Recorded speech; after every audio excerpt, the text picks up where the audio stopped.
Assalamualaikum warahmatullahi wabarakatuh.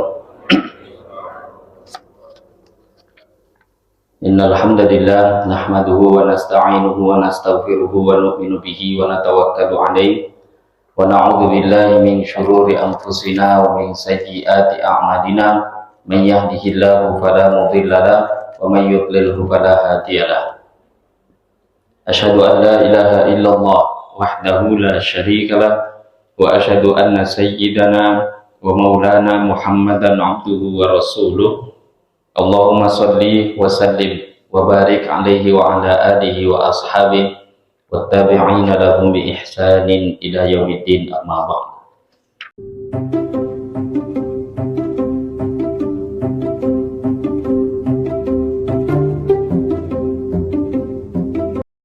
Sambil i'tikaf, Bapak Ibu, kita akan melanjutkan kajian kitab Al-Adhkar An-Nawawiyah. Pagi ini kita lanjutkan dengan Babul Adhkar Ba'da Sholat, bab menerangkan tentang zikir-zikir yang dibaca selepas selesai daripada sholat, yang secara khusus tentu yang dimaksud sholat 5 waktu. Zikir-zikir doa yang dibaca selepas selesai sholat fardu 5 waktu. Kita akan lanjutkan. Rawaina, bismillahirrahmanirrahim. Qala al-musannif rahimahullahu ta'ala, nafa'anallahu bihi wa bi'ulumihi fid dharain wa bi sanadina al-muttasil ila al-imam an-Nawawi. Qala rawaina fi sahihayil Bukhari wa Muslim.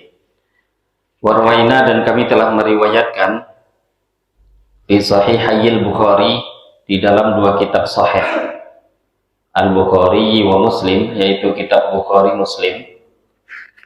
Anil Mughirah bin Syu'bah, daripada Al-Mughirah ibnu Syu'bah radhiyallahu ta'ala anhu,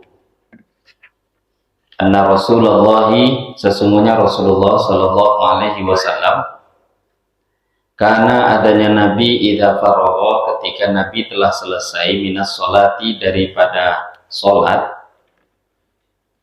bisa maknanya sholat fardu ataupun sunnah, tapi dari zahirnya hadis tentu kita bisa lihat nih, sholat yang dimaksud sholat fardu, walaupun secara umum bisa untuk fardu ataupun sunnah. Nabi Shallallahu Alaihi Wasallam, adanya beliau ketika selesai mengerjakan sholat,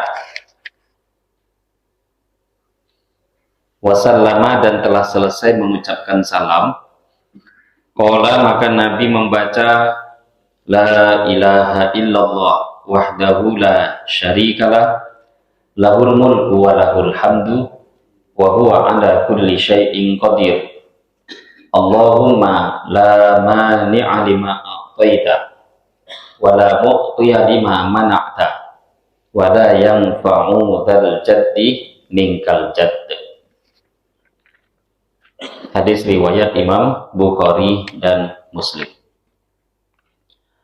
La ilaha illallah, la ilaha, tidak ada Tuhan yang hak disembah, illallahu, kecuali Allah, wahdahu, hanya Allah saja, la syarika, tidak ada sekutu, lahu, bagi Allah, lahu, hanya bagi Allah, al-mulku, seluruh kerajaan, walahu, dan hanya bagi Allah, alhamdu, segala pujian, wahuwa, dan Allah, dan dia, ala kulli syai'in, atas segala sesuatu, qadirun, maha berkuasa.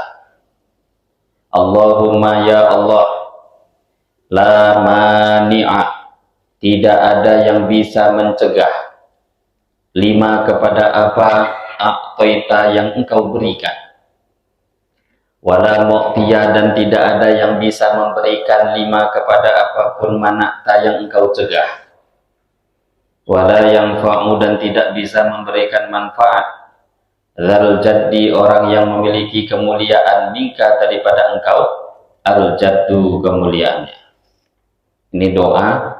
Hadis ini diriwayatkan oleh seorang sahabat bernama Al-Mughirah ibnu Syu'bah radhiyallahu ta'ala anhu.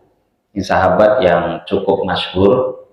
Masuk Islam memang bukan di awal-awal. Ini di dalam kitab tarikh diceritakan beliau masuk Islam di waktu pertempuran Khandaq. Itu kan cukup belakangan masuk Islam. Nabi sudah hijrah ke Madinah, ada pertempuran Khandaq atau nama lainnya perang Ahzab. Nah, pada waktu itu, di tahun itu, amal Khandaq, tahun perang Khandaq itu tahun 5 Hijriah, 5 tahun setelah hijrah. Di waktu itulah Mughirah ibn Syu'bah beliau masuk ke dalam agama Islam, termasuk pembesar daripada para sahabat, dan beliau yang meriwayatkan hadis yang baru kita dengar.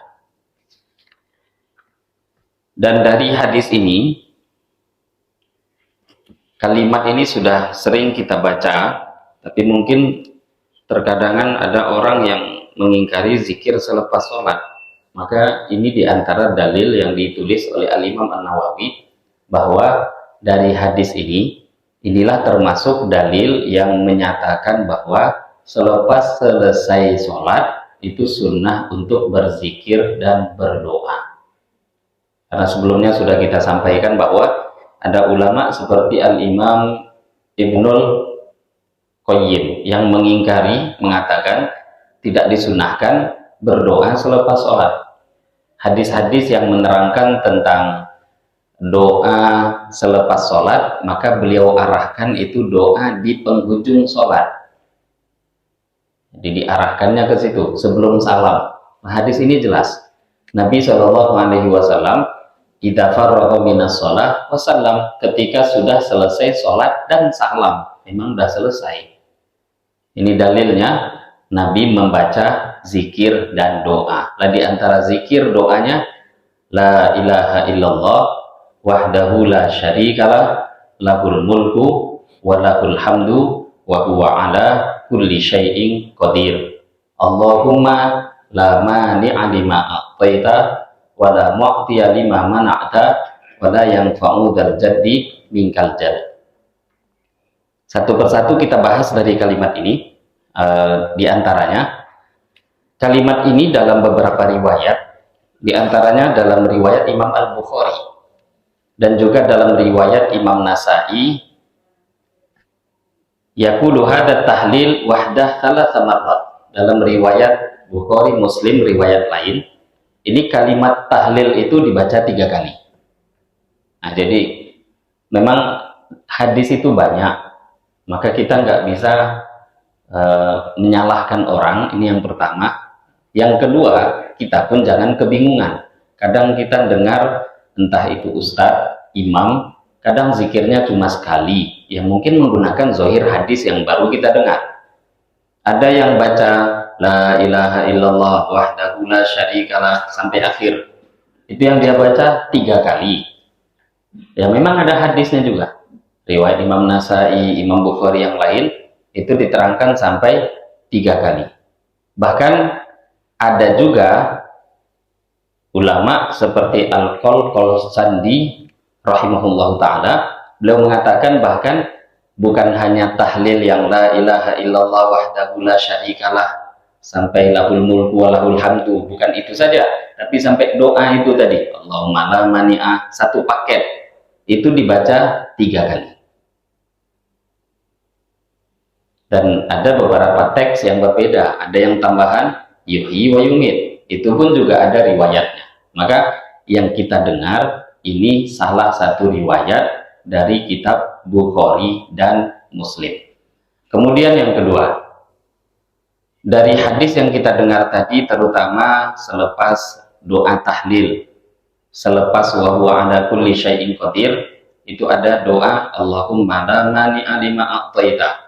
Nah, dari kalimat ini ada zikir atau bacaan yang masyhur, bahkan mungkin kebanyakan di antara kita membacanya, tapi dalam riwayat yang baru kita baca nggak ada.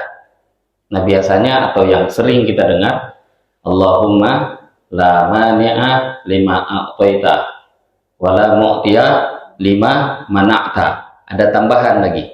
Wala radda lima qadaita. Dan ada ya tambahan seperti itu. Dalam riwayat ini tidak ada, tapi Al-Imam Ibnu Hajar Al-Asqalani beliau nukil riwayat-riwayat lain. Jadi bukan berarti tak ada dalam riwayat yang baru kita dengar, kemudian kita langsung katakan tidak ada, enggak. Itu salah satu riwayat. Tapi tak dipungkiri Bapak Ibu, ini ditulis oleh Al-Imam An-Nawawi di pembahasan kita yang pertama pagi ini, karena memang ini kekuatan derajat kesohihannya memang paling tinggi, Bukhari Muslim.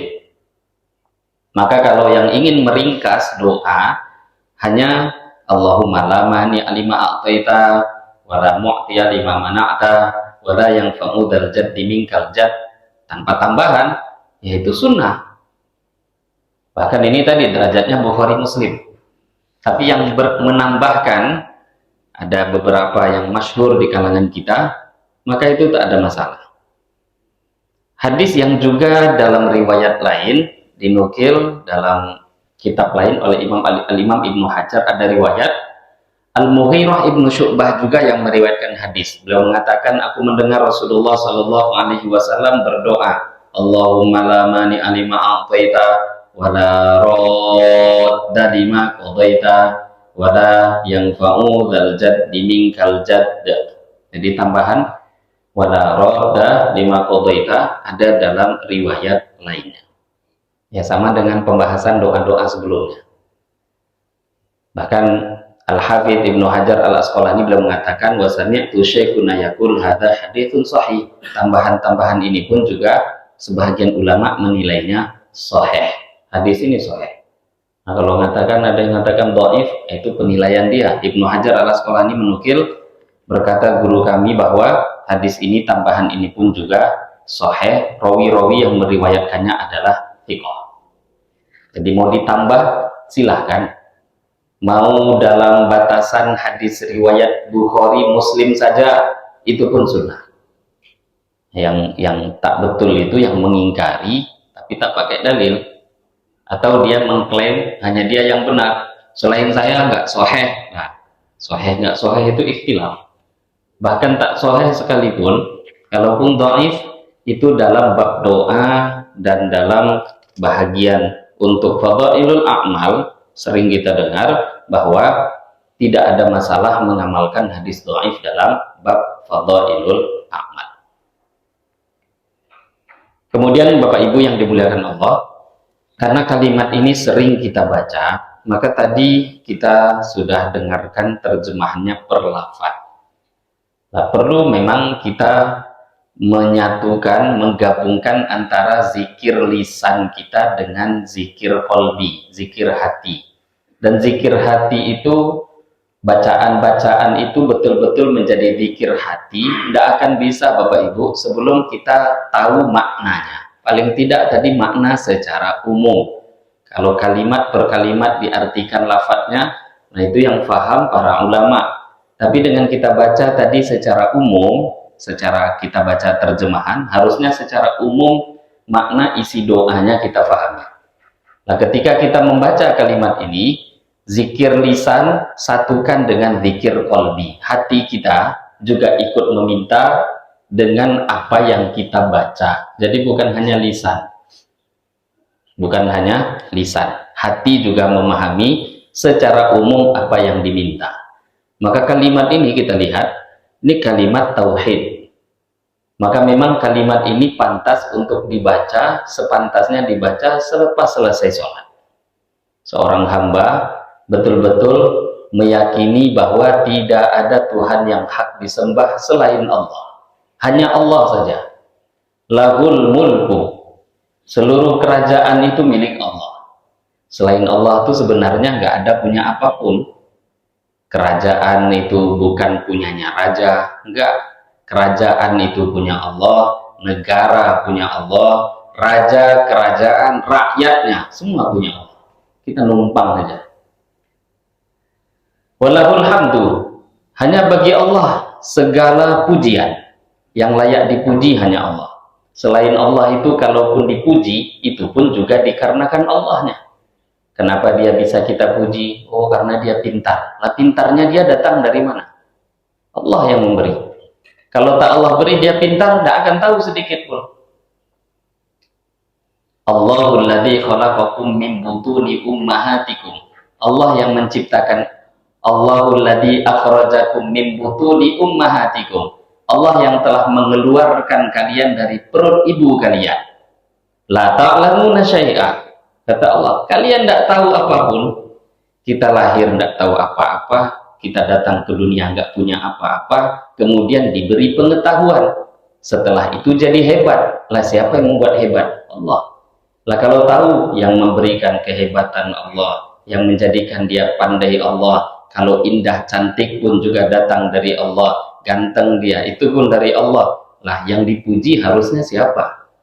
Lahul hamdu. Hanya Allah yang layak dipuji. Jadi kalau kita makhluk kok muji makhluk lainnya, lupa pada yang memberikan, itu namanya tidak sadar diri. Memuji silahkan, tapi ingat itu datangnya dari Allah. Maka kalimat ini mengembalikan semuanya. Wa huwa ala kulli syai'in qadir, dan Allah adalah zat yang berkuasa atas segala sesuatu. Kekuasaan Allah tak terbatas. Seluruh makhluk berhajat pada Allah, Allah sedikit pun tidak berhajat kepada makhluknya. Dan ditambah dengan kalimat ini, ya Allah, tidak ada yang bisa mencegah daripada apa yang Engkau berikan. Tidak ada yang bisa memberi apa yang telah Engkau cegah. Dan orang yang katanya mulia itu tidak akan bisa mendapatkan kemuliaan kecuali daripada Engkau. Nah, ini kalimat mengajarkan pada kita setiap selesai sholat itu bicara keyakinan kebesaran Allah. Karena kalau nggak dibaca, nggak diulang-ulang, yakin ini hilang, Bro. Kadang kita ini dapat perasaan kita memang kita yang bisa mendapatkan. Enggak. Kalau sudah Allah takdirkan dapat, satu dunia mencegah pun nggak bisa. Kalau sudah Allah katakan kamu nggak akan dapat, satu dunia usaha memberi nggak akan bisa. Maka dalam hadis yang Nabi SAW memanggil satu orang sahabat, wahai pemuda, iman kamu nggak akan betul sebelum engkau meyakini bahwa apa yang telah engkau dapatkan tidak akan luput dari diri engkau, dan apa yang luput dari dirimu tidak akan mungkin engkau bisa dapatkan. Nggak akan benar itu iman sebelum kita yakin seperti itu. Dan kata Nabi, seumpama seluruh manusia dari awal sampai akhir, seluruh jin, seluruh malaikat berkumpul menjadi satu, ingin memberi manfaat kepada engkau, mereka tidak akan bisa memberi manfaat kecuali apa yang telah Allah putuskan. Seumpama seluruh manusia dari awal sampai akhir, seluruh jin, seluruh malaikat berkumpul jadi satu, ingin memberi mudarat pada engkau, tidak akan bisa kecuali apa yang telah ditetapkan oleh Allah. Jadi selepas sholat itu yang diajarkan bicara kebesaran Allah. Dan ini diulang-ulang nih Bapak Ibu. Kalimat ini ngulangnya 3 kali, bukan sekali, 3 kali. Jadi bicara kebesaran Allah itu mesti lisan itu membiasakan. Lah kalau sudah lisan ini terbiasa, baru nanti masuk dalam hati. Nah kalau kita hanya lisan saja yang membaca, tapi hatinya tidak memahami makna yang dibaca, ya pahala insya Allah dapat. Tapi keyakinan tadi nggak akan meningkat di dalam hati. Cuma zikir lisan tapi tidak sampai masuk ke dalam hati. Maka kalimat-kalimat ini kita betul-betul usahakan maknanya secara umum pun kita fahami. Nah ini diantara sunnah bacaan zikir selepas sholat yang diajarkan oleh Nabi Shallallahu Alaihi Wasallam kepada kita. La ilaha illallah wahdahu la syarikalah, lahul mulku wa lahul hamdu wa huwa ala kulli syai'in qadir. Allahumma la mani'a lima a'taita wa la mu'tiya lima mana'ta wa la yanfa'u dzal jaddi minkal jadd. Tadi dalam beberapa riwayat memang ada tambahan wa la radda lima qadaita. ditambahkan ataupun tidak. Nah, ini bisa kita gunakan kedua-duanya. Warwaina fi Sahih Muslim, dan juga kami telah meriwayatkan fi Sahih Muslim, dalam kitab Sahih Muslim. An Abdullah bin Zubair, daripada sahabat Abdullah bin Zubair radhiyallahu taala anhuma, annahu, sesungguhnya beliau, kana yaqul, adanya beliau mengatakan,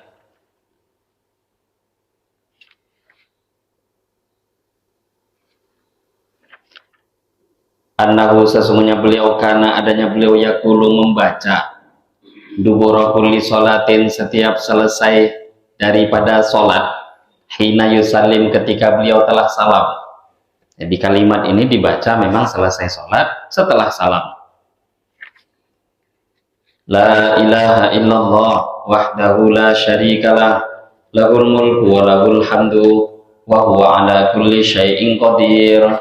La haula wa la quwata illa billah wa la na'budu illa iyyah, lahun ni'mah wa lahul fadl wa lahul thana'ul hasan. La ilaha illallah mukhlisina lahuddin walau karihal kafirun. Ini zikir selepas sholat juga. Bentuknya sedikit berbeda dengan riwayat sebelumnya. Jadi zikir sholat itu banyak. Di antaranya ini, la ilaha illallah wahdahu la syarikalah, lahul mulku wa lahul hamdu wa huwa ala kulli syai'in qadir. La haula wa la quwata illa billah. La ilaha illallah wa la na'budu illa iyyah. Lahun ni'mah wa lahul fadl wa lahu thana'ul hasan. La ilaha illallah mukhlisina lahuddin walau karihal kafirun. La ilaha illallah, tidak ada Tuhan yang hak disembah selain Allah. Wahdahu, hanya Allah saja. La syarika, tidak ada sekutu lahu bagi Allah. Lahu, hanya bagi Allah, al-mulku, seluruh kerajaan. Walahu, dan hanya bagi Allah, alhamdu, segala pujian. Wa huwa, sedangkan dia, ala kulli syai'in, atas segala sesuatu, qadirun, maha berkuasa. La haula, tidak ada daya, wala quwata, tidak ada kekuatan, illa billahi, kecuali hanya dengan pertolongan Allah. La ilaha, tidak ada Tuhan yang hak disembah, illallahu, kecuali Allah. Wala na'budu, dan kita tidaklah menyembah, illa iyyahu, kecuali hanya kepadanya. Lahu, hanya bagi Allah, an-ni'matu, segala nikmat. Walahu, dan hanya bagi Allah, al-fadlu, semua anugerah. Walahu, dan hanya bagi Allah, ats-tsana'u, pujian, al-hasanu, yang baik. La ilaha, tidak ada Tuhan yang hak disembah, illallahu, kecuali Allah. Mukhlisina lahuddin, mengikhlaskan agama hanya untuk Allah. Walau kariha, walaupun tidak suka, al-kafiruna, orang-orang kafir yang ingkar kepada Allah. Qala, berkata Ibnu Zubair, wakana, adanya wakana Rasulullah sallallahu alaihi wasallam, adanya Nabi sallallahu alaihi wasallam, yuhallilu bihinna dubura kulli sholatin, Nabi membaca tahlil kalimat itu tadi, dubura kulli sholatin, setiap selesai sholat. Karena tadi hadis itu cuma sampai sahabat Abdullah, tapi di akhir hadis beliau tekankan, itu yang saya baca, doa yang dibaca oleh Nabi setiap selesai sholat. Nah, ini bentuk zikir yang lain. Nah, sahabat Abdullah bin Zubair yang meriwayatkan ini siapa, Bapak Ibu? Ini termasuk beliau, termasuk ulama besarnya sahabat. Di kalangan sahabat tidak kurang 200-an orang yang memiliki nama Abdullah. Bahkan ada yang mengumpulkan itu 220. Jadi nama Abdullah itu nama keren dari zaman dulu sampai zaman sekarang. Kalau sekarang katanya keren itu lain, enggak. Ini nama yang paling banyak digunakan di dunia itu dua, Muhammad dan Abdullah. Ini nama yang nggak bisa dikalahkan jumlahnya di dunia. Dan di kalangan sahabat kurang lebih 200-an orang yang memiliki nama Abdullah. Dari 200 itu ada yang terkenal dengan Al-Abadilah. 4 orang yang terkenal menjadi ulamanya sahabat yang memiliki nama Abdullah. Siapa itu 4 orang? Ya beliau salah satu, Abdullah bin Zubair. Di antaranya lagi Abdullah bin Amr bin Al-As. Di antaranya lagi Abdullah bin Abbas. Yang terakhir, yang keempat, Abdullah bin Umar. Ustadz, kami sering dengar nama sahabat Abdullah bin Mas'ud. Kenapa nggak masuk? Memang para ulama tidak memasukkan Abdullah bin Mas'ud dalam kalangan 4 sahabat tadi karena generasinya berbeda. Sama-sama sahabat, tapi Abdullah bin Mas'ud itu agak terlalu jauh umurnya, bahkan wafatnya juga lebih awal. Jadi kalau dilevelkan tentu nggak pas. Nah ini yang lain, ini yang 4 seumuran, umurnya panjang, tabi'in banyak mengambil faedah dari mereka setelahnya. Berbeda dengan sahabat Abdullah bin Mas'ud, masuk Islam sudah dari awal, umur pun juga tidak sepantar dengan 4 sahabat yang tadi kita sebutkan. Maka beliau tidak dimasukkan dalam kelompok 4 sahabat muda, memang umurnya lebih tua. Kemudian sedikit kita mengenal tentang sahabat ini, Bapak Ibu. Beliau adalah Abdullah bin Zubair ini yang pertama kali terlahir di Madinah semenjak Nabi dan sahabat hijrah ke Madinah. Jadi waktu itu kita ketahui ketika Nabi baru hijrah ke Madinah, orang-orang Yahudi mereka menyebarkan kabar, dan memang mereka memberitahu bahwa kami telah menyihir orang-orang Islam sehingga nggak akan mungkin daripada orang-orang muhajirin yang datang ke Madinah ini tak akan ada yang hamil dan bisa melahirkan anak. Akhirnya mulai kebingungan waktu itu, sehingga terpatahkanlah sihir mereka dengan terlahirnya Abdullah bin Zubair yang meriwayatkan hadis ini. Nah ketika lahir itu langsung dibawa pada Nabi, digendong, dan langsung Nabi yang mentahnik beliau. Kata ini Abdullah bin Zubair, kita kenal Zubair itu siapa? Ayah beliau, Zubair ibnul Awwam. Nah itulah ayahnya. Memiliki ibu Hafsah. Bukan Hafsah, putri daripada Sayyidina Abu Bakar. Jadi Abdullah bin Zubair ini adalah cucu Sayyidina Abu Bakar Siddiq radhiyallahu ta'ala. Ayahnya Zubair ibn al-Awwam. Ini memang orang-orang hebat, dari ayah, dari ibu, orang-orang hebat. Kemudian beliau di waktu Muawiyah wafat itu berkumpullah beberapa umat Islam baik di Mekah, di Madinah dan sekitarnya, berkumpul untuk membaiat beliau menjadi khalifah. Nah, ini sejarah ini hanya singkat, jadi secara umum kita umat Islam tidak tahu, tapi bagi yang belajar sejarah tahu. Sehingga akhirnya beliau pun dibaiat oleh umat Islam di waktu itu jadi khalifah. Dan singkat cerita, dianggap sebagai pemberontak di zaman Abdul Malik bin Marwan, yang diangkat gubernur waktu itu bernama Hajjaj bin Yusuf Ats-Tsaqafi untuk menggempur Abdullah bin Zubair sampai akhirnya beliau mati syahid. Nah ini termasuk zaman fitnah Islam juga. Jadi beliau yang sebagai sahabat, nah itu dibunuh oleh Hajjaj bin Yusuf. Hajjaj bin Yusuf bukan sahabat, itu generasi di zaman tabi'in. Ibu beliau tadi bukan Hafsah ya, tapi namanya Asma binti Abu Bakar. Jadi Asma ini ibunya, itu Asma putri daripada Sayyidina Abu Bakar Siddiq radhiyallahu ta'ala anhu. Nah beliau yang meriwayatkan hadis ini. Nah, beliau mengatakan kalimat ini dibaca oleh Nabi selesai daripada sholat. Secara zahirnya hadis, ya ini tentu yang lebih terang dimaksud adalah selesai sholat fardu. Hadis setelahnya, warwaina fi sahihil Bukhari, kami juga meriwayatkan dalam kitab Sahih Al-Bukhari, wa Muslim dan kitab Sahih Muslim, an Nabi Hurairah daripada sahabat Abu Hurairah radhiyallahu anhu, anna fuqara al-muhajirin, sesungguhnya orang-orang fakir dari kalangan muhajirin atau mereka mendatangi Rasulullah sallallahu alaihi wasallam, Faqalu, kemudian orang fakir muhajirin tadi mengatakan, zahaba ahlud duthur, telah memborong orang-orang kaya bitarajatil ula, dengan derajat yang tinggi, wan na'imil mukim, dan kenikmatan yang kekal. Yusalluna, orang-orang kaya salat kama nusolli, sebagaimana kami orang miskin salat. Wa yasumuna, dan mereka bisa berpuasa kama nasumu, sebagaimana kami berpuasa. Walahum, dan bagi mereka fadlun, ada kelebihan min amwalin, daripada harta. Ya hajjuna, mereka haji biha, dengan harta tadi. Wa ya'tamiruna biha, dan mereka bisa umrah. Wa yujahiduna, dan mereka bisa juga jihad. Wa yatasaddaquna, dan mereka bisa bersedekah.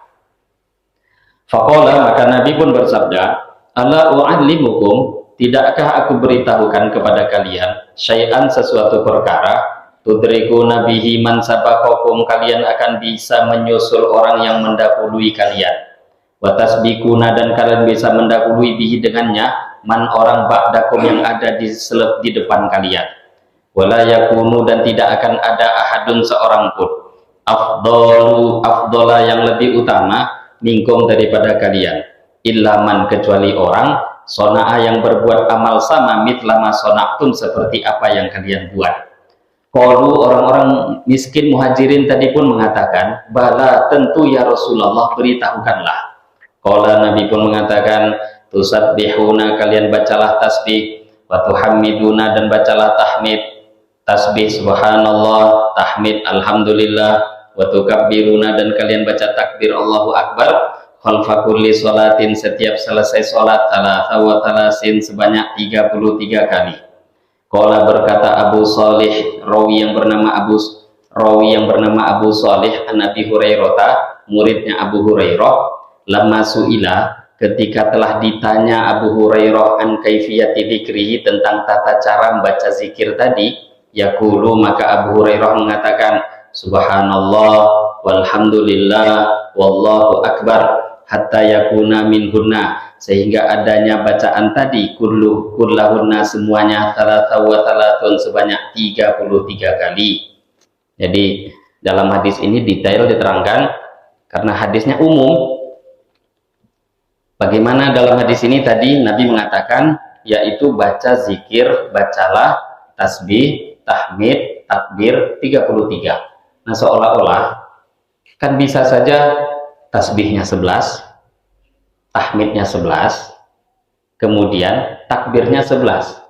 Kan bisa saja begitu dan tata cara lain. Maka rawi, muridnya sahabat Abu Hurairah yang bernama Abu Salih, datang ke gurunya, balik lagi tanya, cara baca zikirnya bagaimana? Maka kata Abu Hurairah, caranya baca begini, subhanallah walhamdulillah wallahu akbar, subhanallah walhamdulillah wallahu akbar. Baca kalimat itu 33 kali.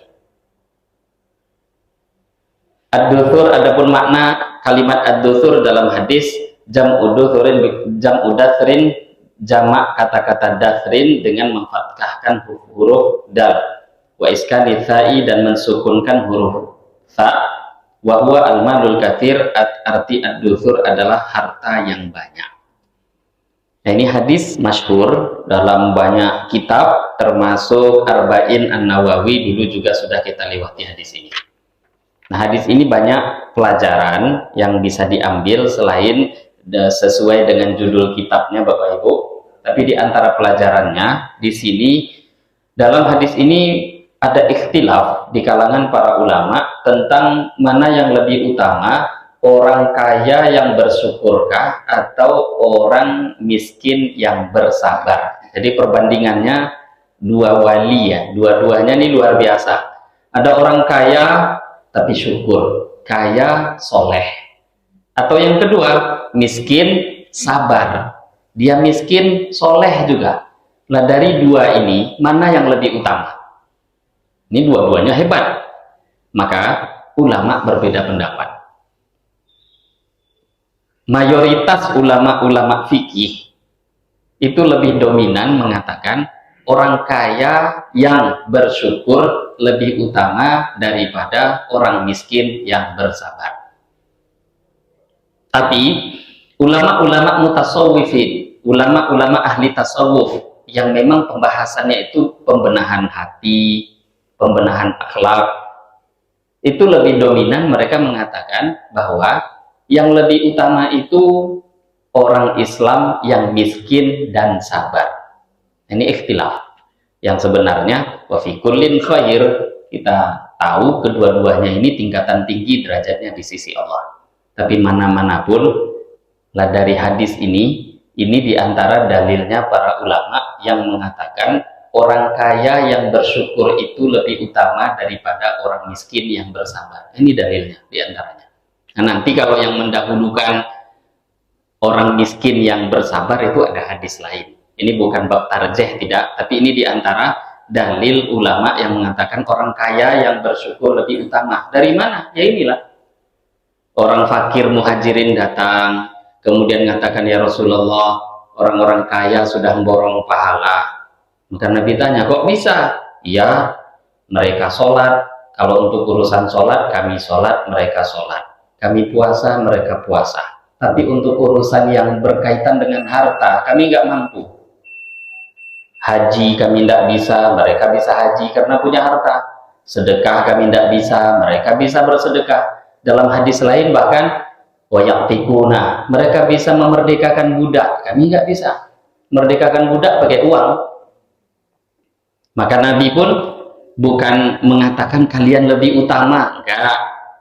Di sini nampak Nabi mengiyakan.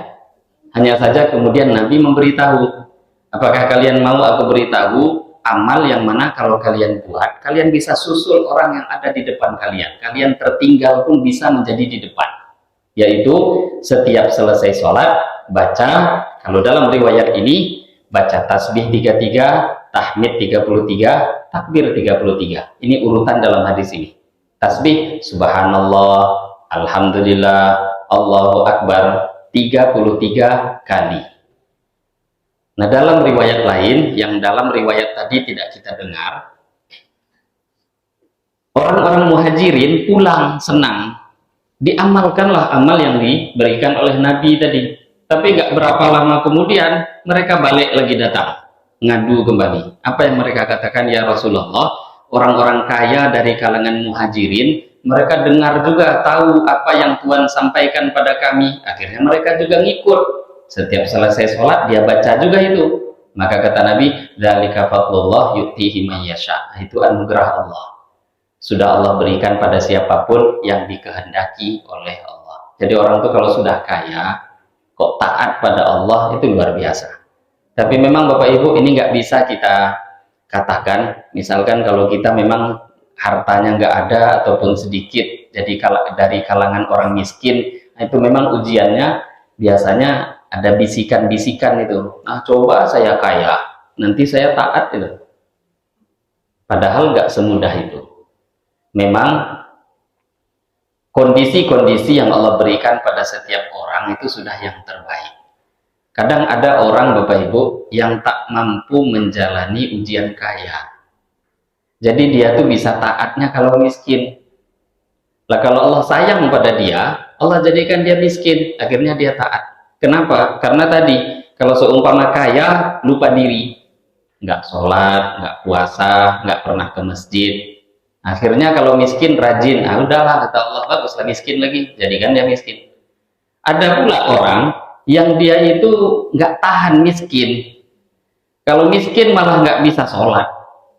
Akhirnya Allah buat dia kaya. Kalau kaya rajin ya. Nah, itulah yang terbaik untuk dia. Nah, ini nggak bisa kita mengambil melihat dari satu sudut pandang saja. Nggak. Memang kondisi apapun itu sebenarnya yang terbaik. Yang terpenting adalah dalam kondisi itu taatlah pada Allah, maka engkau adalah orang yang terbaik. Kaya taat, bagus. Miskin taat, luar biasa. Bahkan dalam beberapa riwayat, orang miskin itu masuk ke dalam surga 500 tahun lebih dahulu daripada orang-orang kaya. Dalam riwayat lain, setengah hari. Wah, bedanya setengah hari dengan 500 tahun. Satu harinya di akhirat itu 1000 tahun di dunia. Nah, kalau orang kaya, dia tertahan, orang miskin masuk duluan. Tapi ini pun juga dijawab oleh para ulama yang mengatakan itu bukan berarti menunjukkan rendahnya derajat orang kaya di akhirat, enggak juga. Karena memang orang kaya di check in dulu barangnya. Yang namanya banyak barang. Sampai sekarang kalau kita naik pesawat kan begitu, Bapak Ibu. Naik pesawat itu kalau kita tanpa barang, itu duluan itu. Macam kita pergi di dalam negeri, luar negeri, apalagi pesawatnya Air Asia, nampak tidak ada barang, jalur khusus malah. Yang banyak barang, walaupun itu pesawat barang kabin sekalipun, itu check in dulu, antri agak serat yuram. Yang ini kosong sendiri. Kenapa? Ya nggak ada yang perlu diperiksa, lanjutlah. Tapi yang duluan tadi duduk kan sesuai bangku, nomor bangku paling belakang, ya duduk belakang. Jadi masuk surganya duluan, tapi derajat tingkatannya tadi balik pada amalnya. Ya tadi kalau orang kaya dia soleh, ternyata bangkunya VIP paling depan pula, ya paling depan masuk surga. Jadi tetap Allah berikan sesuai dengan apa yang dia buat. Allah dengan anugerahnya memberikan derajat dengan pengorbanan yang buat di dunia.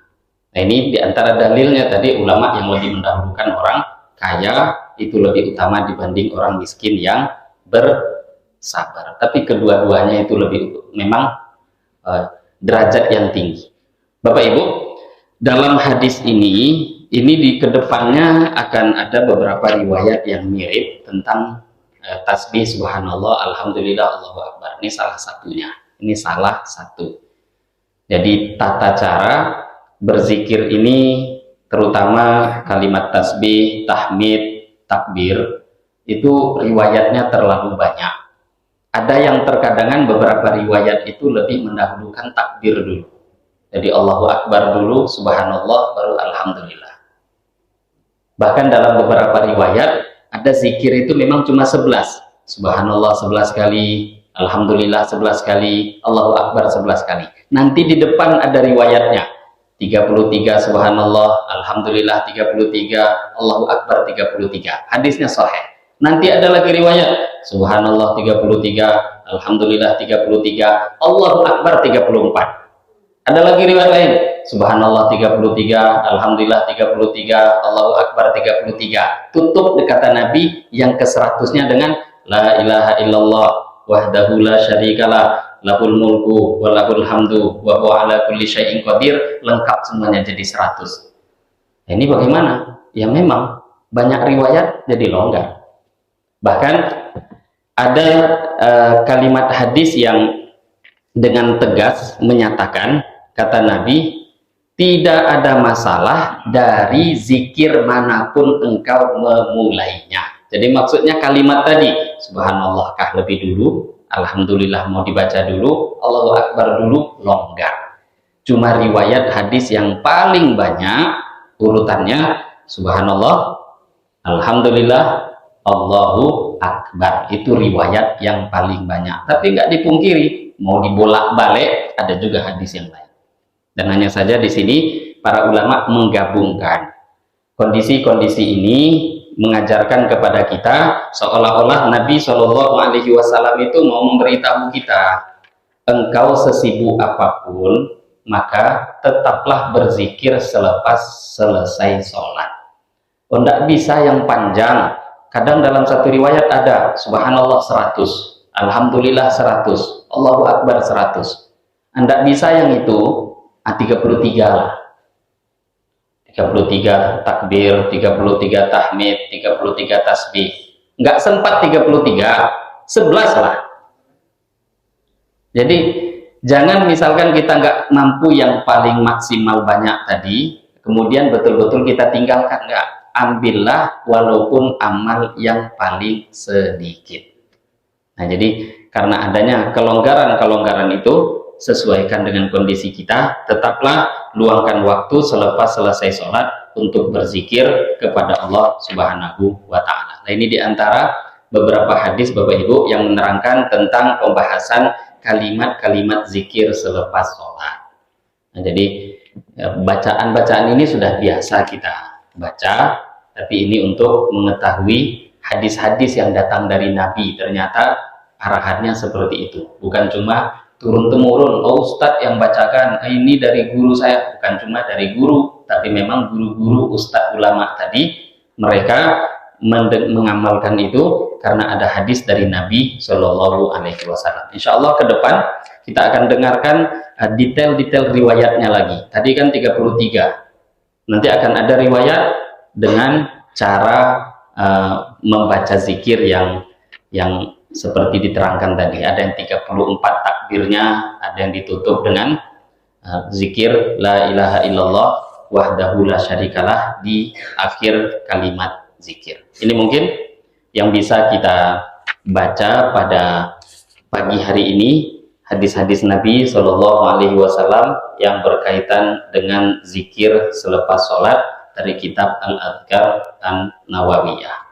Semoga dari hadis-hadis yang kita dengar bisa kita ambil faedah, kita niat amalkan Bapak Ibu, dan dakwahkan, sampaikan pada saudara-saudara Islam kita lainnya. Sebelum kita tutup, mungkin ada pertanyaan, diskusi, tanya jawab. Kalau ada yang mau bertanya, dipersilahkan. Silahkan Pak.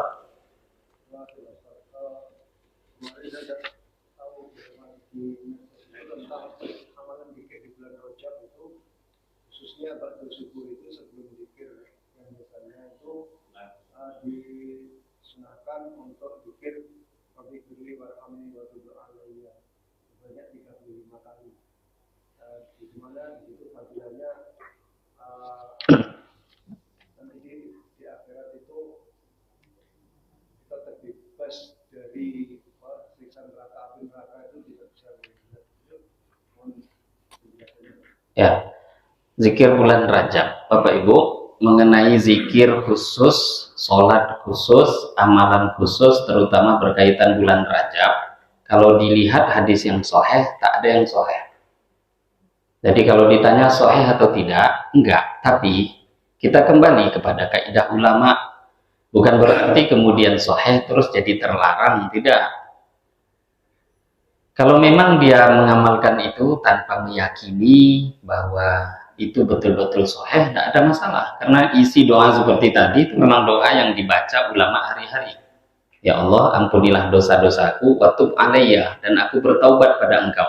Nah, terus dalam amalan ini ada kalanya juga ada amal yang tadi hadisnya nggak sahih tapi dhaif, maka boleh diamalkan. Diamalkan boleh dalam bab fadhailul a'mal. Lah kemudian misalkan, oh itu nggak ada itu, jangankan hadis yang sahih, dhaif pun tak ada. Nah kalau dia amalkan dengan memang hasil tajribah, pengalaman para ulama, nggak ada masalah juga. Selagi dia bukan mengatakan itu hadis. Selagi dia nggak mengatakan itu hadis ya, tapi kalau bukan hadis, terus dia katakan ini hadis, itu nggak boleh. Tapi dia amalkan doa tadi, di mana salahnya? Sama Bapak Ibu, ustadz-ustadz kita di zaman ini, para ulama setiap selesai sholat, dalam majelis, kajian, itu kan biasa doa, Allahumma barik lana fi Rajab wa Sya'ban wa balighna Ramadan. Ya Allah, berkahi kami di bulan Rajab, berkahi kami bulan Sya'ban, sampaikan umur kami di bulan Ramadan.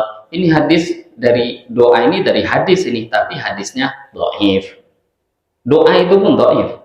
Nah cuma kalau dari salafi memang memahami dhaif itu kaku, sehingga mereka kalau sudah dikatakan dhaif nggak boleh. Tapi lucunya salah seorang ulama yang jadi panutan kawan-kawan salafi, yaitu Al-Utsaimin, itu ketika ditanya tentang hadis ini, bagaimana kedudukan hadis ya Allah berkahi kami bulan Rajab, bulan Sya'ban, dan sampaikan umur kami pada bulan Ramadan, maka kata dia itu hadisnya dhaif. Tapi di ujung fatwa dia katakan, tapi nggak ada masalah bagi umat Islam kalau memang berdoa minta pada Allah dipanjangkan umur, dijumpakan Ramadan. Cuma kata dia, itu bukan doa khusus Rajab. Jadi boleh aja diamalkan, tapi bukan khusus Rajab. Jadi sebenarnya kalau kita perhatikan, ya kan nggak terlarang. Sama seperti tadi, oh itu doa, ya kan dibaca, di mana salahnya? Yang penting tidak meyakini itu hadis. Ya Allah, aku bertaubat pada Engkau. Ya Allah, aku istighfar mohon ampun pada Engkau. Ini kalimat yang memang dalam beberapa hadis ada, cuma bukan kadang dalam hadis itu mungkin kedudukannya lemah, sehingga dikatakan sahih tidak. Nah, tapi kalau diamalkan tidak ada masalah. Ini banyak nanti ke dalam beberapa amal-amal lain. Contoh, angka-angka dalam doa. Ada orang biasa baca Yasin 41 kali. Itu angka 41 dari mana dalilnya? Kalau angkanya 41, itu kebanyakan Bapak Ibu dari tajribah para ulama. Itu pengalaman. Lah pengalaman itu kan tengok-tengok. Kalau orang itu yang berpengalamannya ulama, ya nggak apa-apa. Selagi tadi ya tidak meyakini angka itu dari Nabi. Sekarang mau baca Yasin sekali, boleh. 2 kali, boleh. 3 kali, boleh juga. 1000 kali, boleh. Lah kalau ada yang baca 1000 kok ada yang melarang? Yang larang malah yang salah. Karena melarang kan dia juga harus ada dalilnya kan. Nah hanya saja mewajibkan angka itu juga nggak boleh. Namanya kita membaca kan mau tak mau kita putuskan angkanya. Saya baca sekali aja lah, boleh. Saya mau baca 41 lah, boleh. Mesti kita putuskan. Ini kita duduk kumpul ya, berapa kali membaca? Terserah, malah nggak bisa jalan. Mesti ada angkanya dulu. Mau baca sekali kah? 2 kali. Maka ada amal itu kedudukannya dhaif. Kalau memang dhaif hadisnya bisa diamalkan, tapi dalam bab fadhailul a'mal. Nah, ini tadi secara detailnya kedudukan doa itu tadi saya sering dengar, tapi saya sendiri tidak tahu pasti apakah hadisnya tingkatan. Tapi tadi secara umum Bapak Ibu, amalan khusus berkaitan Rajab itu secara umum tidak ada yang sahih. Tapi kalau dia amalkan dalam bab fadhailul a'mal tak ada masalah. Termasuk doa itu ataupun doa berkah Rajab, berkahi Sya'ban, sampaikan Ramadan boleh. Yang katakan boleh Al-Utsaimin. Itu yang memang menjadi panutan daripada kawan-kawan salafi, karena tadi kalau hadisnya dari segi dhaifnya memang dhaif, tapi makna dari doanya tak ada salahnya. Minta disampaikan umur kita dipanjangkan sehingga jumpa dengan Ramadan. Itu di mana salahnya? Itu yang bisa saya jawab. Semoga bisa memberikan jawaban dari pertanyaan. Ada pertanyaan lain? Ya Pak. Ini tadi ada lafal kubur sholat. Jadi setelah berzikir setelah sholat. Pertanyaannya, ketika kita sedang dalam perjalanan atau kita punya hajat khusus yang mendesak, atau kita dalam kerja menjadi panggil atasan kita atau dan lain sebagainya. Jadi ketika kita salam, kita langsung meninggalkan tempat sholat, mengerjakan yang lain itu. Kemudian setelah jeda dalam waktu beberapa saat, kita baru berpikir ini tadi. Apakah itu masih dapat kesalahan? Ya. Di dalam syarah ini diterangkan dari pertanyaan tadi.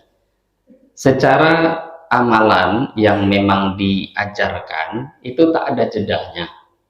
Jadi kalau ingin dapat fadilah mengamalkan zikir selepas sholat dalam bab ini itu mesti tak ada jeda. Jadi selepas sholat ya bukan dia pergi jalan keluar masjid kemudian setelah itu setengah jam kemudian atau 1 jam kemudian baru dia balik lagi baru zikir tadi dibaca. Itu enggak seperti itu. Tapi Bapak Ibu, kalaupun dia tidak dapat fadilah yang sempurna, tentu pahala zikirnya dapat secara umum. Nah, itu yang disampaikan para ulama. Jadi bukan berarti itu enggak sunnah terus dikatakan tak dapat pahala. Dapat. Cuma bukan dalam bab zikir selepas sholat. Nah, kemudian kalau memang dia dalam kondisi uzur atau ada hal-hal yang mendesak, maka dalam hal yang mendesak ini masuk dalam bab mengqadha amal-amal yang tertinggal. Nah, kalau memang dia mengqadha, ya semoga dia dihitung mengerjakan zikir selepas sholat juga. Ya karena amal-amal yang seperti ini memang dianjurkan. Jadi kalau satu orang punya amal yang sudah istiqomah, rutin, mudawamah, tahu-tahu ada satu uzur sehingga dia meninggalkan amal tadi, maka jangan kita tinggalkan amal itu begitu saja, tetap kita kerjakan walaupun waktunya sudah keluar. Nah, untuk menjaga keistiqomahan amal. Jadi ini ada tuntunannya juga dari hadis-hadis Nabi Shallallahu Alaihi Wasallam. Jadi bukan amalan harian ya. Tadi memang karena faktor hal, uzur, keadaan. Nah, kalau dia baca, ya tentu diharapkan itu seperti mengqadha. Tapi kalau dikatakan itu satu sunnah yang secara langsung, tentu tidak, karena itu sudah keluar dari waktunya. Waktunya itu ketika dia sudah berpaling, pergi, habis. Maka kesunahannya hilang. Tapi kalau karena uzur, contoh, selesai sholat, Assalamualaikum warahmatullahi wabarakatuh, Assalamualaikum warahmatullahi wabarakatuh, sakit perut, akan pergilah keluar masjid. Kemudian 20 menit kemudian, setengah jam kemudian dia baru masuk lagi, dia zikir. Dapat nggak kesunahan zikir selepas sholat? Karena yang menyela-nyelai itu tadi uzur, diharapkan dapat memang. Tapi kalau memang tiap hari kayak gitu, itu bukan uzur, memang kerjaan dia berarti. Nah, ini memang ada hal yang mendesak, keperluan yang tak bisa dihindari, maka itu jatuhnya amal itu mengqadha, mengganti amal yang tadi asli waktunya, tapi diganti karena ada halangan-halangan syar'i. Nah, ini bisa diharapkan dia mengerjakan, mendapatkan pahala yang sempurna, sama seperti orang yang mengerjakan di dalam waktunya. Tapi tadi itu jatuhnya dalam bab qadha, mengganti. Semoga bisa memberikan jawaban. Saya kira cukup. Demikian mungkin yang bisa kita bahas pada pagi hari ini, beberapa hadis tentang zikir selepas sholat. Mari kita tutup dengan doa kafarah majelis. Subhanakallahumma wa bihamdika asyhadu an la ilaha illa anta astaghfiruka wa atubu ilaik. Wabillahi taufiq wal hidayah. Wassalamualaikum warahmatullahi wabarakatuh.